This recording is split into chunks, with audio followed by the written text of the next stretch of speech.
Hello, welcome to my channel. Today we are going to read Princess Bedtime Stories. Snow White and the Seven Dwarfs, the Little Brown Bird.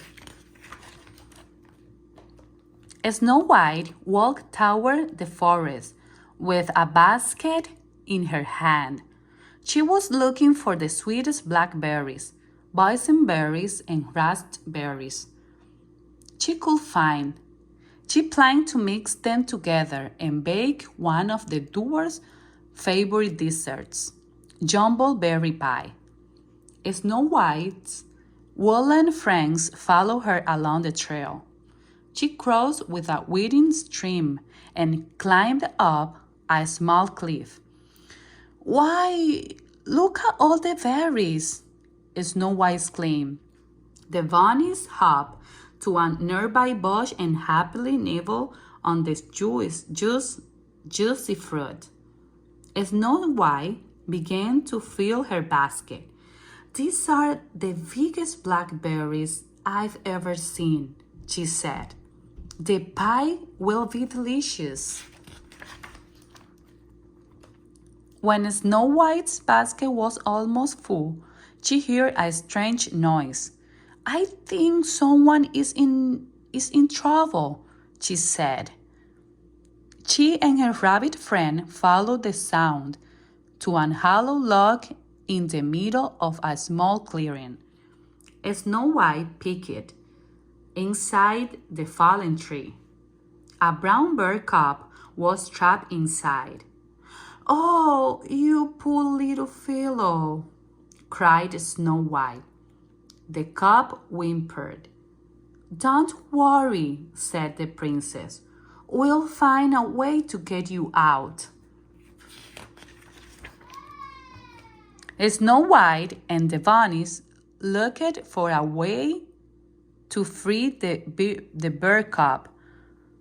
The little rabbits began pushing him out of the log, but they weren't strong enough.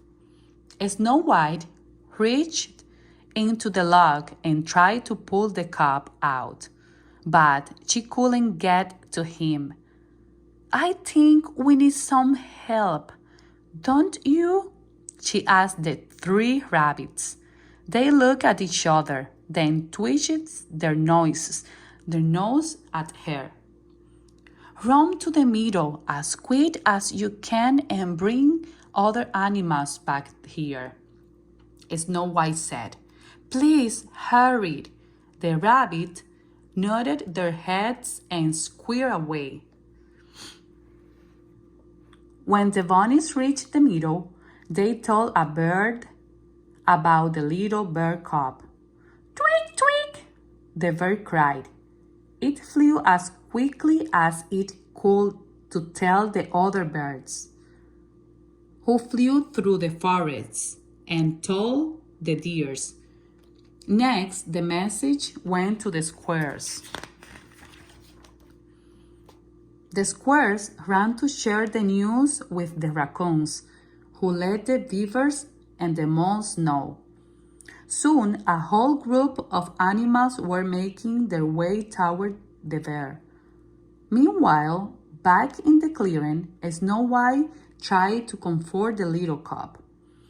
"Once when I was a little girl, I got stuck in a tree," she told him.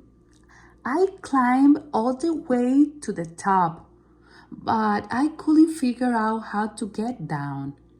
The little bird stopped crying and listened to Snow White's soothing voice.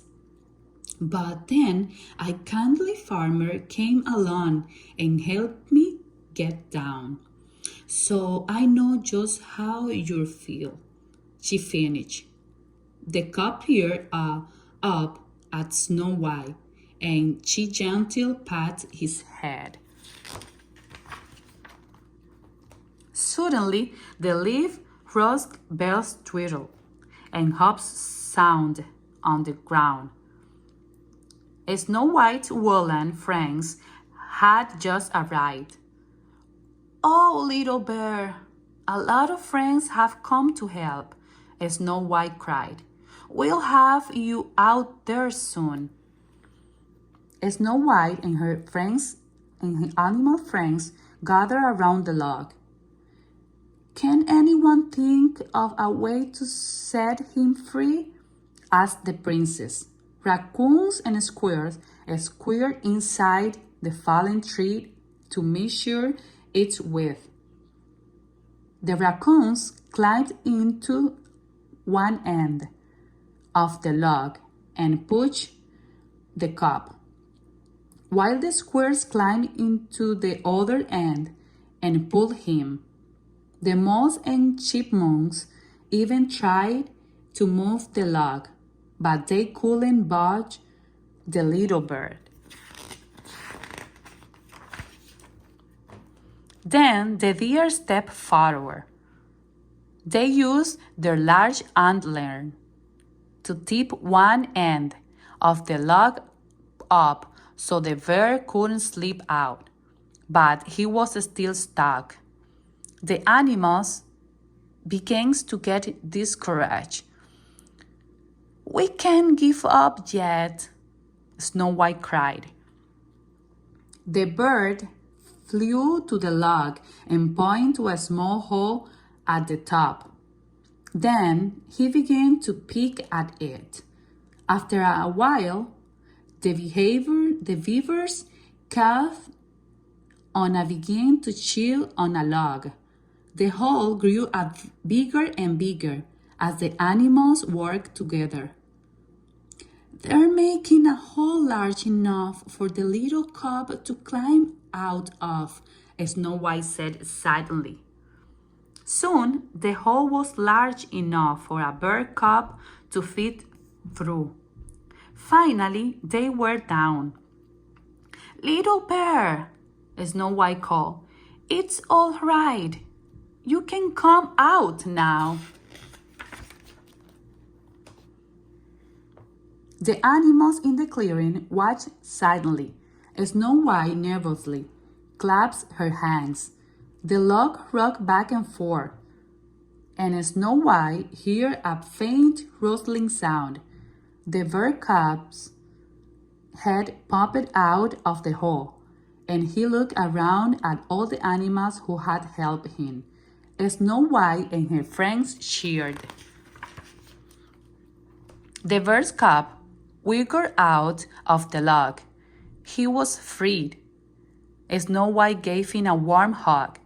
Are you hungry? She asked. The bear cub looked at her with interest. She picked up the basket and ripped berries from the edge of the clearing and set it down near the little bird. He sniffed hungrily. Would you like some? Snow White began. The bear cub ran to the basket and began eating. Berries? Snow White finished. She began to laugh. Then Bird just kept eating and eating. He seems to be just fine after his adventure inside the log. My, you are hungry, said Snow White. The bear cub looked up from the basket, and his face and paws were covered in berries juice. I think we'll need to pick some more berries for the dwarf pies, Snow White exclaimed. Her animal friends laughed. The little cub giggled. He was happy to be free and to have made so many new friends. The end. Thank you for watching my channel. If you like this book, subscribe and press the thumbs up.